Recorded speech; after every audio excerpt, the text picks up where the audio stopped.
Both extremes are obsessed with sex. The LGBTQ community.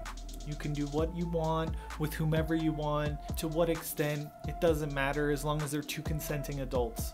And then you have the religious or the Catholic perspective, which is you can't do anything. Don't think, act, nothing. Anything homosexual is bad. You have to live a chaste life. Sex is only good within the bounds of marriage between a man and a woman. But we're not going to talk about the cases of SA amongst the clergy and the cover-ups. And here we are in the middle. Maybe we're not fully one way or the other. We're just trying to figure things out. What are we supposed to do? How are we supposed to think? I'm not going to talk specifically about the LGBTQ community and my perception of it. A lot of the doctrines of that community are just reactionary. Anything that was religious or traditional in mindset, they do the opposite. I want to focus more on the religious or Catholic side, specifically with Milo Yiannopoulos. If you haven't seen my other video, you can click on this and watch it, where I explain a little bit about my ideas about him coming out as ex-gay, which is him just trolling. I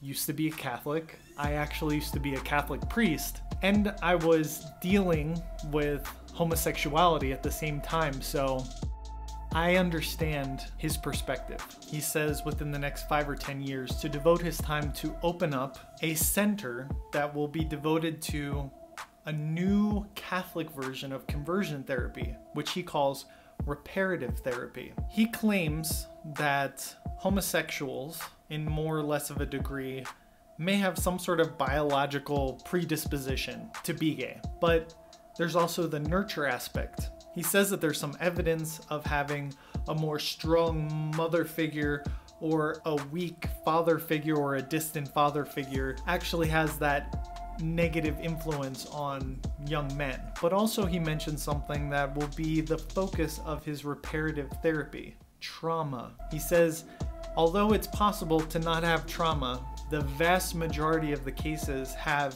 some sort of sexual trauma. And the purpose of his therapy will be to unravel the web that has been caused by that trauma in order to put the person in a position to be able to deal with his homosexuality. The result will at least be that the person can live a chaste life, like I mentioned before. And the best case scenario is the person can change their orientation completely from homosexual to heterosexual. I'm not saying that he's wrong in this. I'm sure that there are cases of sexual trauma, Milo being one of them, he admits, where the trauma affected them so much that it resulted in confusion with sexuality. So maybe Milo, in his own process, is coming to the realization that maybe he was never gay, maybe he was just confused. But not everybody had trauma. I was one of those people. The standard in Catholicism is to be straight. They say that God made man and woman to come together, so that's just the normal way things should be. The one thing that I wanted above anything else was to fix myself. I wanted to be heterosexual. I wanted all of these homosexual ideas to go away. And I know that when Milo opens this center, the people who are brave enough to express to the people that are close to them that they're dealing with these types of issues will flock to that center. Milo will give all of these young men so much hope that maybe they too can be normal. Maybe they too can follow in the footsteps of Milo. And what will happen if they don't? What will happen to them psychologically if they reach the end of his seminars and they realize that they don't have the desired results? I went through years of opening up and becoming vulnerable to the priests in my life. Not just one, not just two, many priests that I went to them for guidance. They didn't have the answer. They gave me generic list of things to do, told me to pray more, told me to be more generous, and go on my way. I know what it's like to go through all that time with the hope that things will work out in the end, where you honestly have a desire to do everything that is told to you in order to fix yourself, in order to reorient yourself, or to at least have the strength to not act upon those feelings. I'm not gonna say that I'm a saint, especially not now, or that I did everything that I could have done. Part of my experience in religion was that I wasn't enough at all, but that's a different topic. But I will say that I did a lot more than I think most people do. And what happened?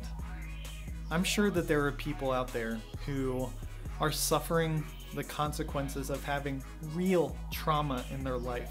And those people should be able to have the help that they need so that they can live at peace and do what they need to do to be happy. I just think that it's rather foolish to reduce the majority of homosexual cases, people, to just some traumatic event. Telling them, if we go back and fix you and fix that traumatic event and work through it, then maybe you can be straight. I know that the science is still out on the degrees of influences that each thing has, nature, nurture, and everyone's different. Everyone's personality is different, but also everyone's circumstances are different. And just because I never had a traumatic event in my life, I would never go around to other homosexuals and assume that they also didn't have traumatic events, and vice versa.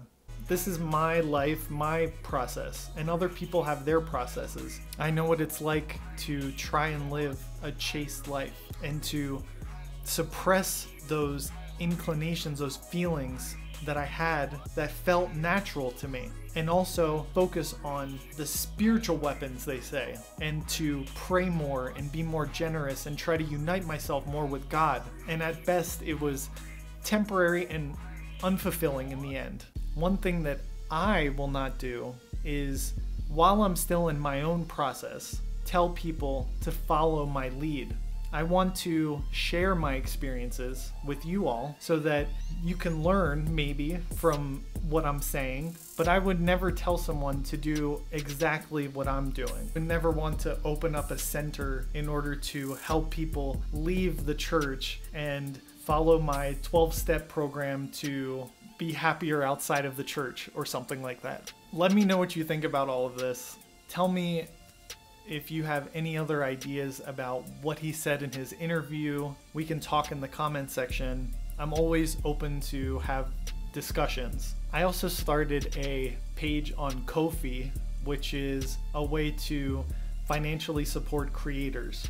So if you want to check that page out, I'm going to try to post special content there. So just follow the link below and see if maybe that's something you'd be interested in. I appreciate everything.